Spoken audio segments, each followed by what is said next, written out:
Alors, samedi, nous est parvenue aussi une proposition de motion du groupe, des Verts, motion pour lutter contre les thérapies de conversion en Alsace. Monsieur Cobrine, je vous donne la parole pour, expliquer les raisons de cette proposition. Oui, bon, monsieur le président, mes chers collègues, notre groupe, Alsace écologiste citoyenne et solidaire, vous soumet aujourd'hui une motion pour lutter contre les thérapies de conversion en Alsace.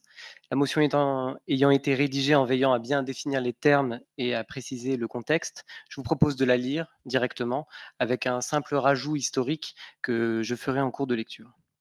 Donc la semaine du 4 octobre prochain, l'Assemblée nationale débattra d'une proposition de loi visant à interdire les thérapies de conversion.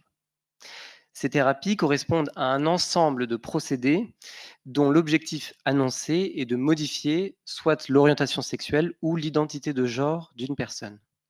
Selon les promoteurs de ces thérapies, l'homosexualité et la transidentité sont des maladies et doivent à ce titre être guéries. Les processus employés sont plus archaïques et dégradants les uns que les autres.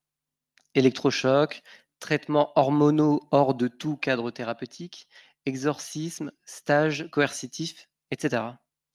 Ces pratiques, appliquées le plus souvent par la contrainte, causent des dégâts psychologiques majeurs chez les victimes. Une grande partie d'entre elles sont des mineurs ou de jeunes adultes. Ces traitements, vous l'aurez compris, sont une atteinte grave à la dignité de l'être humain et à nos droits les plus fondamentaux.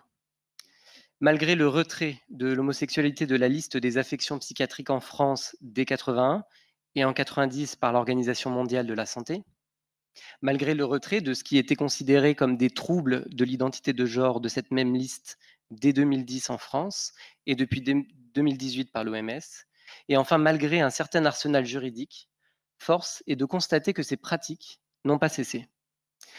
Le régime nazi a marqué au fer rouge notre territoire de ces pratiques. Que ce soit au camp du Struthof ou au camp de sûreté de Schirmeck, au moins 315 déportés accusés d'homosexualité ont été internés afin de les rééduquer par le travail. Mais aujourd'hui, sur notre territoire, de nombreuses associations se mobilisent contre ces pratiques. Depuis 2015, l'Alsacien Aurélien Heiligenstein mène aussi ce combat. Il est notamment à l'origine d'une pétition qui cumule aujourd'hui plus de 115 000 signatures. Certains lieux de culte de notre territoire, également dans une démarche résolument inclusive, ont aussi rejoint ce combat. Aussi, dans la continuité de la motion adoptée au Parlement européen le 1er mars 2018, invitant les pays membres à légiférer contre les thérapies de conversion, des votes des parlements maltais, britanniques et allemands, des travaux de la mission parlementaire française dédiée, notre groupe propose au Conseil de la collectivité européenne d'Alsace de s'associer à cette démarche par l'adoption de 2 résolutions. La première consiste à condamner fermement et sans appel les thérapies de conversion, quel que soit leur nom, sous lesquelles elles apparaissent. Par son ancrage territorial et par son action auprès du jeune public, notamment des collégiens et des collégiennes, la CEA peut faire le choix d'incarner partout en Alsace ce discours de fermeté. La seconde résolution est un appel solennel au Parlement français pour voter au plus vite l'interdiction de ces pratiques héritées d'un autre âge.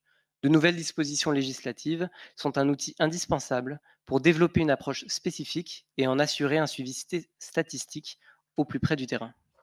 Je vous remercie.